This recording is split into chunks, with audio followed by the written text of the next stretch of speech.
नांदेड जिल्ह्यातील किनवट आणि माहूर तालुक्यात अवैध रेती तस्करांनी धुमाकूळ घातला असून याला स्थानिक तहसीलदार आणि पोलीस प्रशासनाचा वरद हस्त असल्याचा खळबळजनक आरोप सामाजिक कार्यकर्त्यांनी केला आहे। पेनगंगा नदीतून मोठ्या प्रमाणावर अवैध उपसा सुरू असताना दुसरीकडे हक्काची रेती मिळत नसल्यामुळे घरकुल लाभार्थ्यांचे संसार उघड्यावर पडले आहेत। या गंभीर प्रश्नाकडे जिल्हाधिकाऱ्यांनी तात्काळ लक्ष द्यावे अशी मागणी बामणगुडा येथील उपसरपंच शिवचरण राठोड यांनी केली आहे। किनवट माहूर हा दुर्गम आणि आदिवासी बहुल भाग आहे। या ठिकाणी प्रधानमंत्री आवास योजनेअंतर्गत अनेकांना घरकुल मंजूर झाले आहेत। लाभार्थ्यांनी आपली जुनी कच्ची घरे पाडली, मात्र गेल्या 2 वर्षांपासून रेती उपलब्ध होत नसल्याने घरांची बांधकामे अर्धवट अवस्थेत आहेत।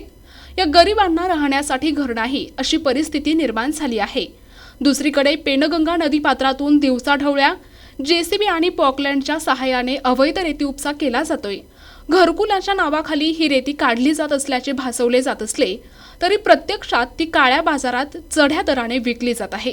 या अवैध व्यवसायातून शासनाचा कोट्यवधी रुपयांचा महसूल बुडत असून पर्यावरणाची देखील मोठी हानी होत आहे।